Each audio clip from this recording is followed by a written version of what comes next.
Postal బ్యాలెట్పై AP హైకోర్టులో వాదనలు పూర్తిగా ముగిశాయి.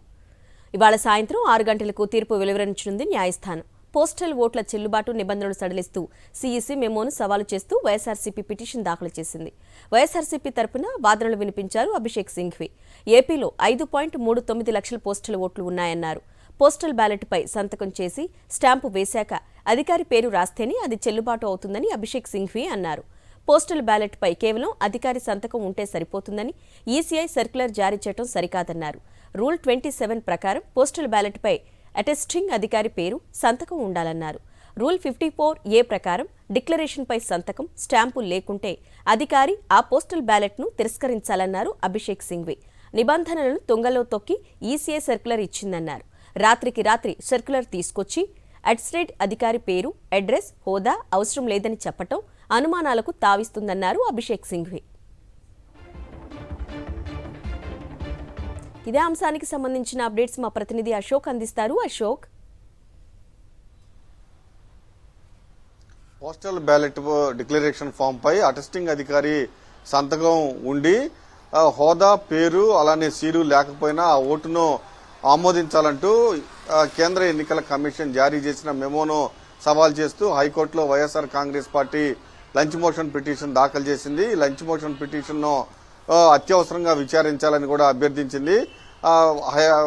హైకోర్టు లంచ్ మోషన్ పిటిషన్ను విచారించింది. వైఎస్ఆర్ కాంగ్రెస్ పార్టీ తరఫున అభిషేక్ సింఘ్వి వాదనలు వినిపించారు. ఇందులో భాగంగా ఎక్కడా లేని విధంగా ఎన్నికల కమిషన్ నిర్ణయం తీసుకుంటుంది. రాష్ట్రంలో దేశంలో ఎక్కడా లేదంగా కేంద్రం ఆంధ్రప్రదేశ్కి మాత్రమే ఈ నిబంధనలు, ఈ ఉత్తర్వులు అమలయ్యేలాగా కొంత మెమో ఇచ్చింది. ఇది అన్యాయం అని కూడా వాదనలు వినిపించారు. కేంద్ర ఎన్నికల కమిషన్ ఏదైనా మెమో జారీ చేస్తే, ఏదైనా ఉత్తర్వులు గనక ఇస్తే ఖచ్చితంగా అవి దేశమంతా అమలు కావాలి. కానీ ఆంధ్రప్రదేశ్కి మాత్రమే ఈ ఉత్తర్వులు కేటాయించడం కూడా అత్యంత దారుణంగా తన వాదనలో పేర్కోవడం జరిగింది.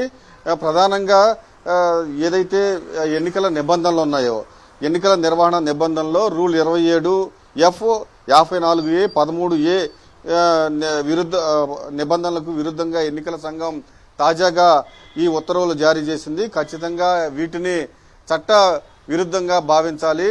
ఆ ఉత్తర్వులు వాటిని కూడా రద్దు చేయాలని కూడా వాదనలు వినిపించారు. దీంతో పాటుగా చాలా స్పష్టంగా రాజ్యాంగంలో ఎన్నికలు స్వేచ్ఛగా నిజాయితీగా జరగాలనేది ప్రాథమిక అంశాల్లో ఒక అంశము. అది సజావుగా జరగాలంటే పార్లమెంట్లో రూపొందించిన చట్టాలకు అనుగుణంగా ఎన్నికలు నిర్వహించాలే కానీ ఎలక్షన్ కమిషన్ చట్టాన్ని రూపొందించకూడదు. కాబట్టి ఖచ్చితంగా ఏదైతే కేంద్ర ఎన్నికల సంఘం మెమో జారీ చేసిందో వాటిని చట్ట విరుద్ధమని ప్రకటించాలి, వాటిని రద్దు చేయాలని కూడా తన వాదనలో పేర్కోవడం జరిగింది. వైఎస్ఆర్ కాంగ్రెస్ పార్టీ కౌంటింగ్ ప్రక్రియను నిలిపివేయమని కానీ వాయిదా వేయమని కానీ కోర్టుకు రాలేదు. కౌంటింగ్ ప్రక్రియ రాజ్యాంగబద్ధంగా జరగాలన్నదే తమ ఉద్దేశము. అందుకే వైఎస్ఆర్ కాంగ్రెస్ పార్టీ కోర్టును ఆశ్రయించిందని కూడా వాదనలు వినిపించారు. అయితే ఇరుపక్షాల వాదనలు విన్న న్యాయస్థానం తీర్పును రిజర్వ్ చేసింది. ఈ రోజు సాయంత్రం 6 గంటలకు తన తీర్పును వెల్లడిస్తానని చెప్పింది. ఇదే ఇప్పుడు రాజకీయ పార్టీలో తీవ్ర చర్చ నెలకొంది. చర్చ కూడా జరుగుతుంది రాష్ట్ర వ్యాప్తంగా. Aruna. Right Ashok, thank you.